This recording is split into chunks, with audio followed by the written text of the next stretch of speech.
Robert, a carpenter from the cold, flat lands of Manitoba, Canada, wasn't what you'd call a spiritual guy. His life was all about real things: wood, tools, the steady rhythm of his work.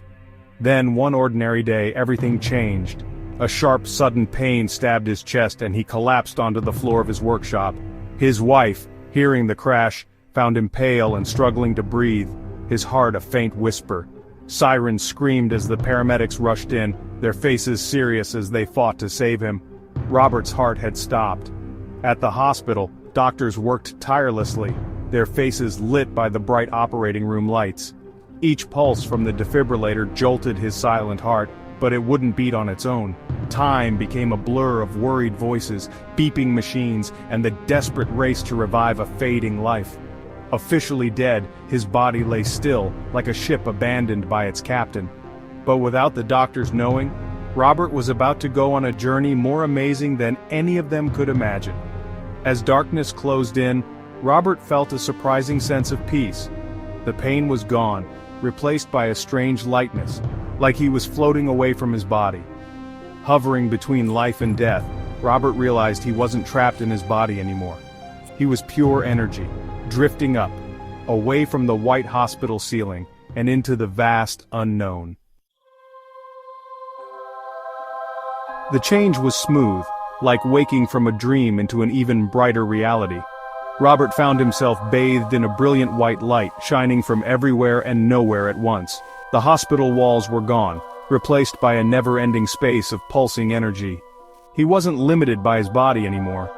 He could move as fast as a thought, flowing easily through this amazing new place. Instinct took over. Robert, now just a mind, soared through swirling colors and shapes. This new reality was alive. He felt a joy he'd never known before, a freedom beyond anything he'd experienced in his earthly life. As he went deeper into this spirit world, he noticed other beings, glowing with love and wisdom. They were bright, their shapes always changing, but they radiated peace and kindness. They talked without words, their thoughts flowing directly into Robert's mind, welcoming him, calming him. They spoke of a bigger plan, of how everything is connected, of the never-ending cycle of life and death. Robert, the practical carpenter, found himself in a world that didn't make sense, yet felt strangely like home, like a forgotten memory coming back. He was home, or at least somewhere that felt more like home than anywhere else he'd ever been. The glowing beings, bright and airy, surrounded Robert, their shapes always changing, like flames dancing in a cosmic breeze. They were made of pure energy, woven from the very stuff of this amazing place. As they moved, they made a beautiful harmony of light and sound, a language beyond words, speaking right to Robert's soul. "Welcome," they whispered, their voices like ringing bells. "You are safe here." Robert, still amazed by it all, felt drawn to their warmth and kindness. They answered his silent questions with endless patience, explaining that this realm was a place for healing, learning, and growing. It was a resting place for souls on their endless journey, a place to leave behind earthly burdens and embrace the universe's possibilities. They spoke of how everything is connected, of the delicate balance that kept the cosmos in harmony. They showed him visions of faraway galaxies, of civilizations beyond human understanding, of the intricate web of life across the universe. Robert, the once down-to-earth carpenter, found his view of reality shattered, changed forever. He was just a drop in a vast ocean of consciousness, yet his life, however short, held deep meaning in the grand scheme of creation. As Robert enjoyed the glow of the luminous beings, a feeling of unease crept in. A presence, ancient and powerful, made itself known, its energy a harsh contrast to the peaceful harmony around him. It appeared from the swirling colors, a huge reptilian figure, its eyes burning with an unsettling intelligence. A primal fear surged through Robert, threatening the peace he'd found. The reptilian being loomed over him, its scales gleaming like black glass in the radiant light. It spoke, its voice a deep rumble that seemed to vibrate inside Robert.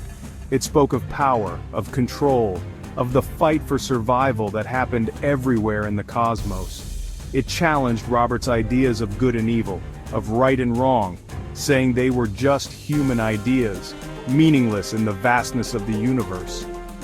Robert shrank back from its words, his fear mixed with a strange curiosity. He didn't sense any cruelty, just a cold, practical view that saw the universe as a giant chessboard, with living beings as just pieces in a complicated game. The encounter left Robert shaken, making him think that the afterlife, like the physical world, wasn't just good or evil, but a mix of everything. The reptilian being, with a flick of its massive tail, pointed to a swirling vortex of darkness that had suddenly appeared. The vortex pulsed with a scary energy, completely different from the radiant light of the realm. Fear gnawed at Robert, but a strange pull, a need to know more, drew him towards the swirling abyss. As he got closer, the luminous beings, their faces worried, reached out to him. Their touch, warm and reassuring, urged him to turn back, to stay away from the darkness. But Robert, driven by an unquenchable curiosity, kept going, his resolve strengthening with each step. He had to know what was on the other side, what secrets the darkness held. Taking a deep breath, Robert plunged into the vortex. The darkness swallowed him like a blanket, icy cold and suffocating. The radiant light faded, replaced by a chilling emptiness that seemed to go on forever. Panic almost overwhelmed him, but he fought it, holding on to the hope that lay at the end of this terrifying journey. As he drifted through the darkness, Robert heard a voice, soft but clear, whispering his name, guiding him through the abyss. It was a beacon of hope, a promise that he wasn't alone even in this desolate place. Coming out of the dark corridor, Robert found himself in a place both familiar and strange. It was his childhood bedroom, exactly as he remembered it, with the faded wallpaper and old toys. Standing in the doorway was his grandmother, her face showing the wisdom of a long life, her eyes twinkling with love. She smiled, her presence radiating a warmth that chased away the chill of the void. "It's not your time, Robert," she whispered, her voice soothing his troubled soul. Robert wanted to hug her, to hold on to the familiar comfort she offered, but he knew he couldn't stay. As tempting as it was to remain in this happy memory, to escape the uncertainty and fear of the physical world, Robert knew his journey wasn't over. He'd been given a peek behind the curtain, a profound experience that had changed how he saw life and death. He had a choice. He could stay in the beautiful spirit world, or return to his earthly life, with new knowledge and a heart full of love and compassion. The decision, though painful, was clear. Robert had things left to do, lessons to learn, love to give. He had to go back. Back in the cold hospital room, Robert's body was still. The medical team, exhausted and defeated, were about to declare him dead. They'd tried everything, but death seemed to have won. Just as the lead doctor reached to cover Robert's face, a small movement rippled through his chest. The heart monitor, silent for so long, suddenly burst into a joyful symphony of beeps. Robert gasped, taking a shaky breath of life back into his lungs. Confusion filled his eyes as he looked around, disoriented by the sudden shift from the spirit world back to the hospital bed.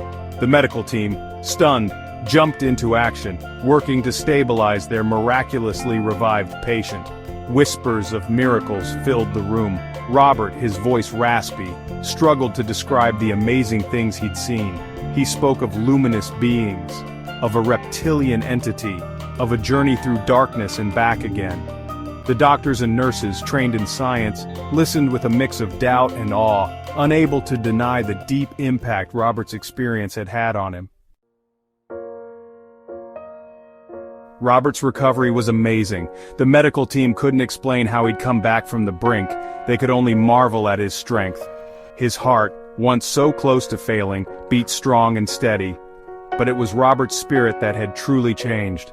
The practical carpenter now saw the world with new eyes. He carried the wisdom of the luminous beings, their message of love, connection, and the endless cycle of life and death. He saw the world as a place of wonder, a mix of darkness and light, where every moment held a chance for growth, for learning, for love. His near-death experience had taken away his fear of the unknown, replacing it with deep peace and purpose. He appreciated life's fragility, feeling grateful for every sunrise, every laugh, every chance to connect with the world. He no longer feared death, because he'd seen a glimpse of what lay beyond, a realm of endless possibilities, love, and light. Robert's story, like many others who have come close to death and returned, challenges what we think we know about consciousness, about reality itself. It suggests that our physical lives are just a small part of a much bigger picture, a journey that goes far beyond what we can see and touch. Science may struggle to explain these things, to fit them into what we currently understand about the universe, but so many of these experiences, each one unique but sharing similar themes, can't be ignored. Do these near-death experiences show us a glimpse of the afterlife? Proof that our souls live on? Are they just hallucinations? The brain's way of dealing with the trauma of almost dying? These questions remain unanswered, perhaps forever beyond our current scientific understanding, but one thing is sure. Robert's story, like so many others, reminds us of the mysteries at the heart of being human, the endless possibilities beyond what we know. It makes us question our beliefs, explore the unknown parts of consciousness, and embrace the wonder of life's biggest question: what happens when we die? Perhaps like Robert, we will each have our own encounter with the unknown, our own journey beyond the veil. Until then, we can only listen, learn, and be amazed by the incredible strength of the human spirit in the face of the ultimate mystery.